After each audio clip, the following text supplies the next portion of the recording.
right now, time to welcome in Tim, Luke, and Greg Strom, the appraisal guys, the frickin' frack of Nick and Knack with Appraise This. You can always find them on the web, tqag.com, and on a Tuesday morning, right here on Robin Hood Radio. Good morning, guys.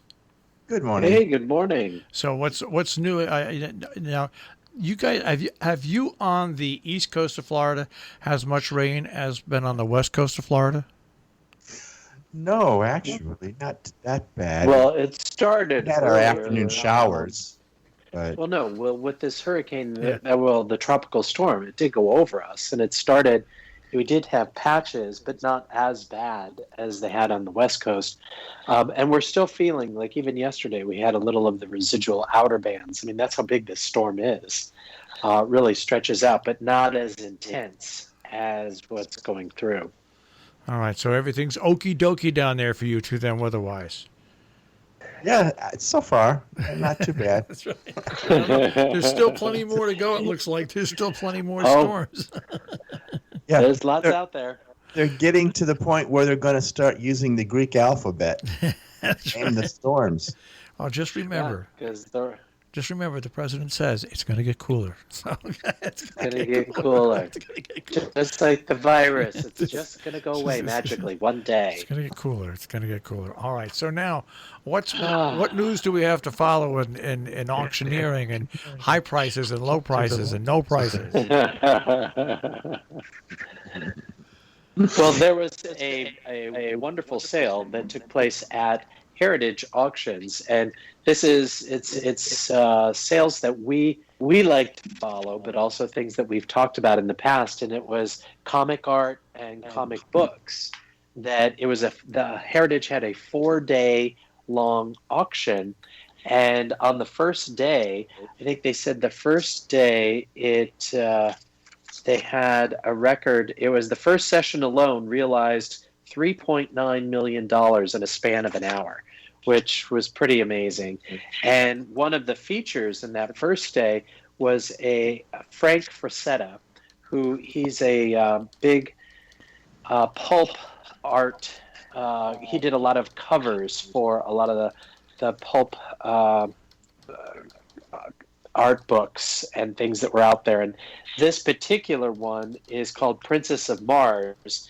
And it was one of the pieces that actually, when I worked at Christie's back in the 90s, we sold a similar copy that was used for the cover of one of these Pulp Fiction books.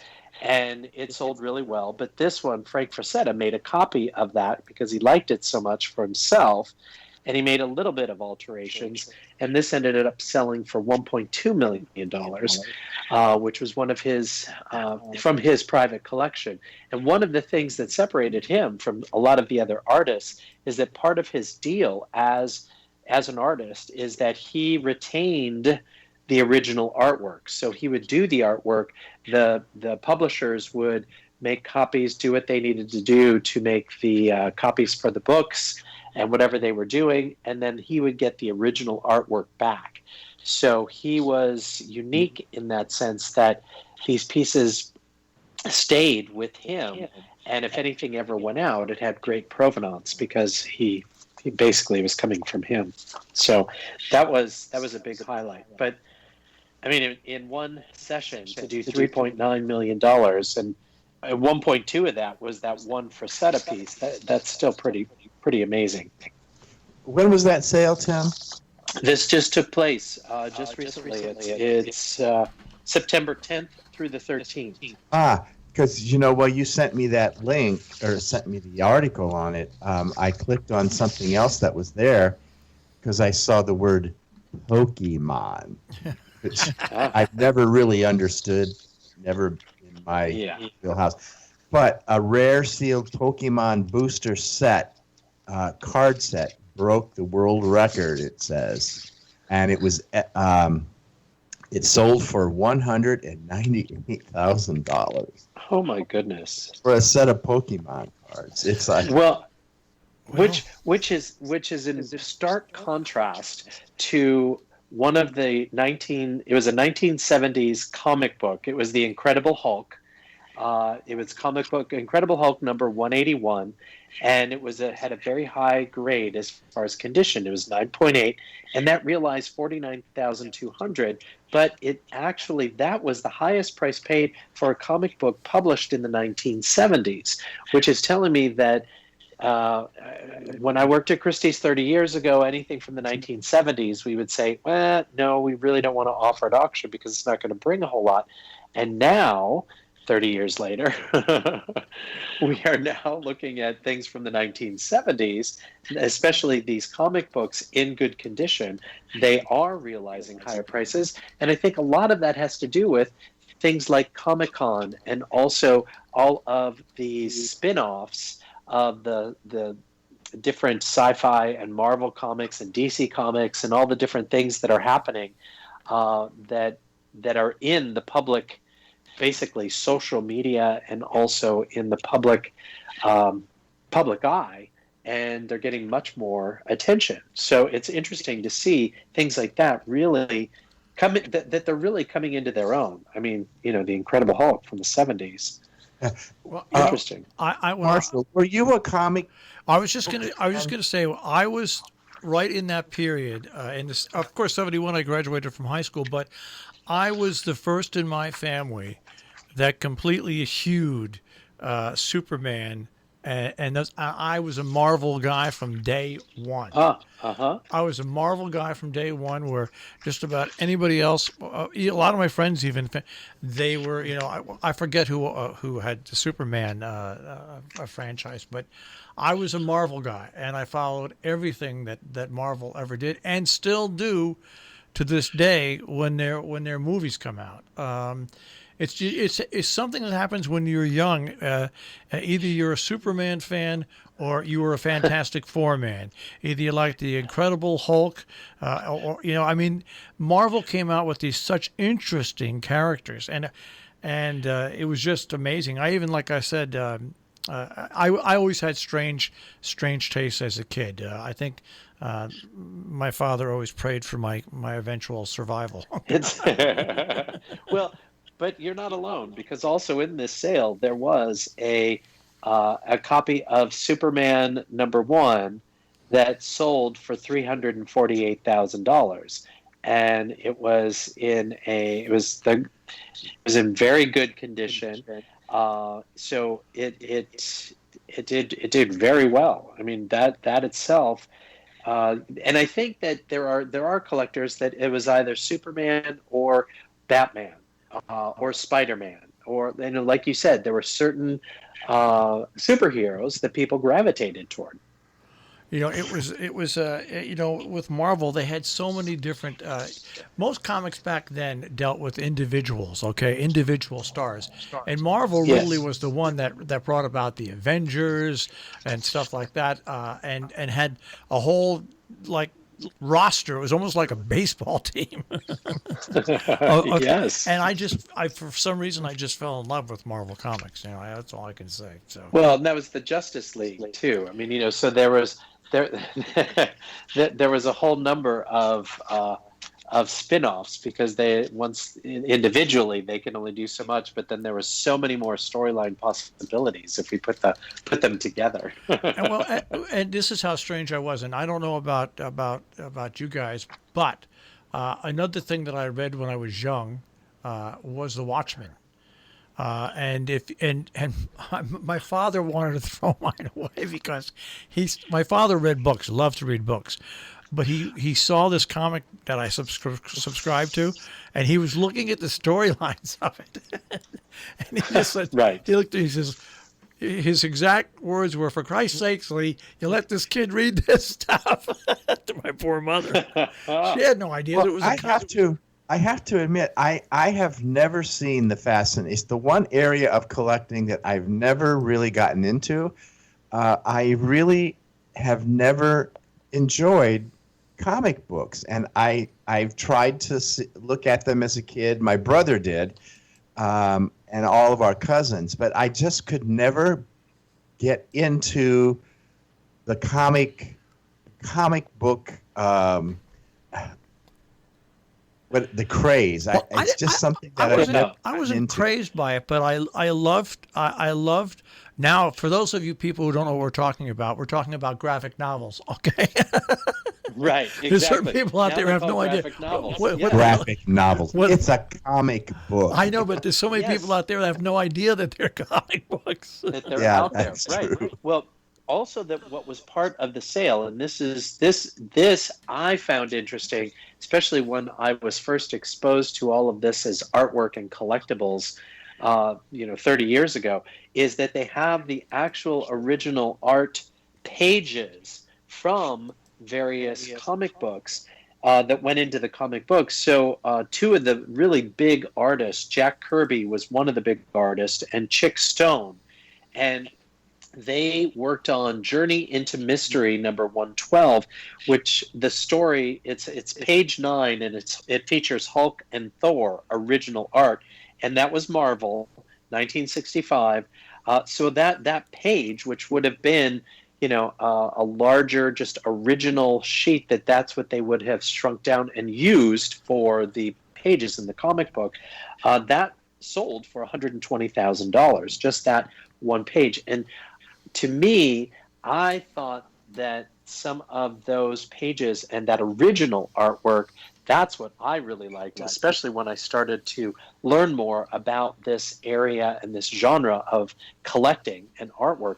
Yeah, the comic books are great, but nowadays you have to have them sealed and graded so that you can't even look through the pages and see what the artwork looks like. I like the individual pages, and they're black and white. They're usually ink and gouache on board, and it's in 2, 3, 4, 5 different panels. Some of them might be just one. It might be a splash page. So those are really, to me, I think, is the real artwork behind all of that, not just the books that they produced. And Well, some I have of those. a question for you, Tim, because I remember when we first met, and you were working at Christie's, and we started getting into this, and you were the Christie's was having the comic book sales with Joe and Nadia, but for some reason the comic book was the thing and the original art wasn't. Now that seems to have flipped, and now it seems like you can't get enough of the original art, and I'm wondering if it's because now the comic books are more rare than there's more in the marketplace for the original art, or what? Because I don't understand. I think, yeah, and I know what you're asking. I think that there's just a maturity in the collecting area too, in the market. I think that so if there are people that have a lot of these comic books and they can't open them because they're all sealed, so why not look for the original artwork that you can then frame and put on your wall? And I have that comic book. This is the original artwork from that particular page. So and because there's only one of those, it also becomes, if there is desirability and there's not a lot of quantity, that's why the values are starting to go up. Because my goodness, when we first got together and I was selling them at Christie's, they weren't selling for as much. The comic books were selling for more, and I couldn't understand that. And it was just like in animation art. Animation art, it was the original drawings and the pencil drawings and some of the drawings that were out there that's the original artwork that I would have loved to, held on to or started to purchase, because I think that's where the artistry is, where the animation sells, even though they were colorful and more. And I think that was the draw in a young market. The animation art was really the draw. It was very colorful and lively. The same thing with the comic books. They were all colorful, and at that point, back in the 90s, they weren't encapsulated. So they would be graded, but they would be in the plastic sleeves.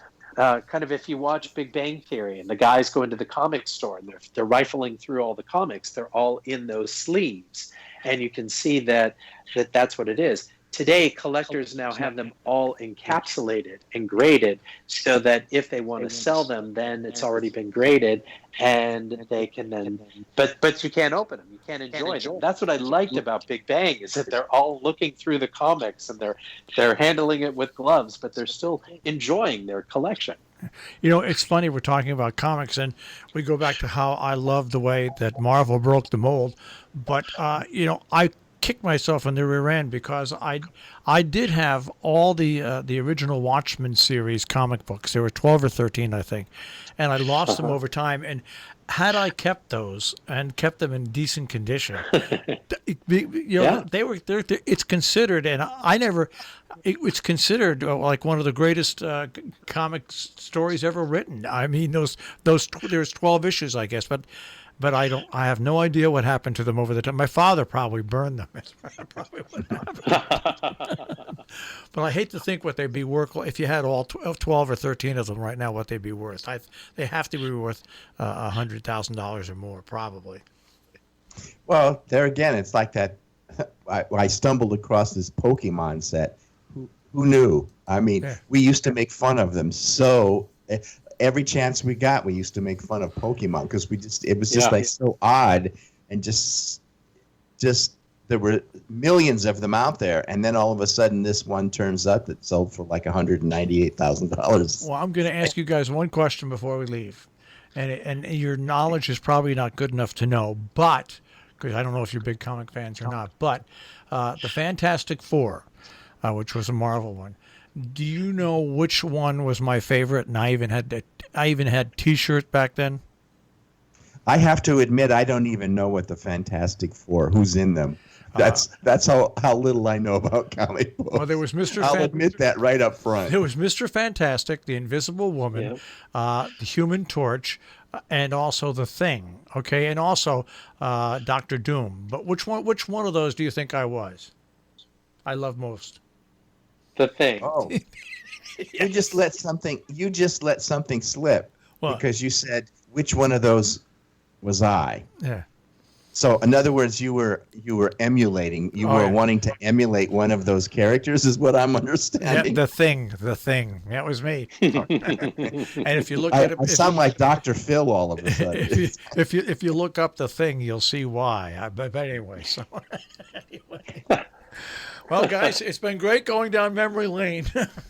Oh my God! I just looked it up. I see that. That's right.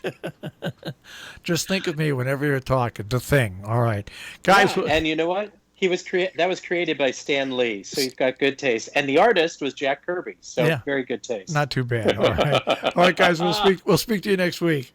Have a good week, Marshall. Take care, buddy. guys. Tim Luke and Greg Schramm, the appraisal guys, the frickin' frack of Nick and Knack with appraise this here on Robin Hood Radio.